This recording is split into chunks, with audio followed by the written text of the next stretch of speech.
Okay,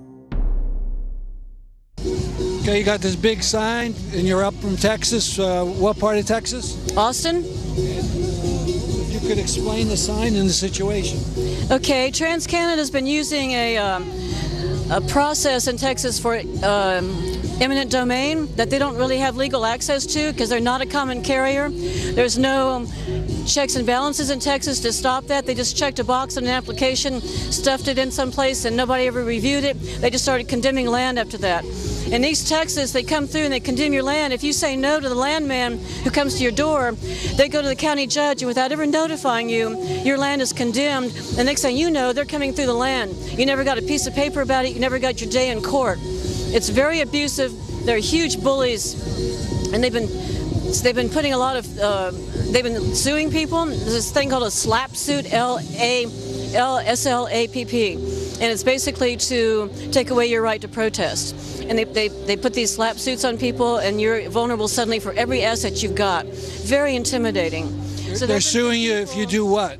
If you speak against the pipeline. If you speak against the pipeline, if you do any civil disobedience, both of those things.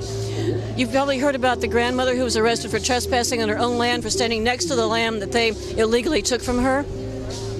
Yeah. Oh, no, I didn't. Oh, What's her name? Fairchild. Her last name is Fairchild. Eleanor Fairchild. Yeah, she's the one who was arrested with Daryl Hannah. Okay. So anyway, they're being very heavy-handed, and frankly, I think even if the federal government said stop it, it would take the National Guard to keep these people from actually hooking up to the Texas refineries and shipping out. They definitely think they've got the control. This guy here, who I've dubbed XL Bishop, if you want to Google him, he's got an article in Huffington Post. He's the best lawsuit we've got against TransCanada if he could get the money and national support to carry it through. He's articulate, he's a chemist, or a chemical engineer, I guess. And they came through his property, took the land, and because of the way he's been representing himself, so far no attorney has screwed him in court so that he can't go any farther. It's very difficult to get an attorney in Texas to carry this case. Why is it hard in Texas? You tell me. If you're an attorney who does oil and gas in Texas, do you think you want to never work again for oil and gas by taking this man's case? How strong? Money. He doesn't have the money. East Texas is not a wealthy part of the state. And what's the state of the environmental climate movement down in Texas?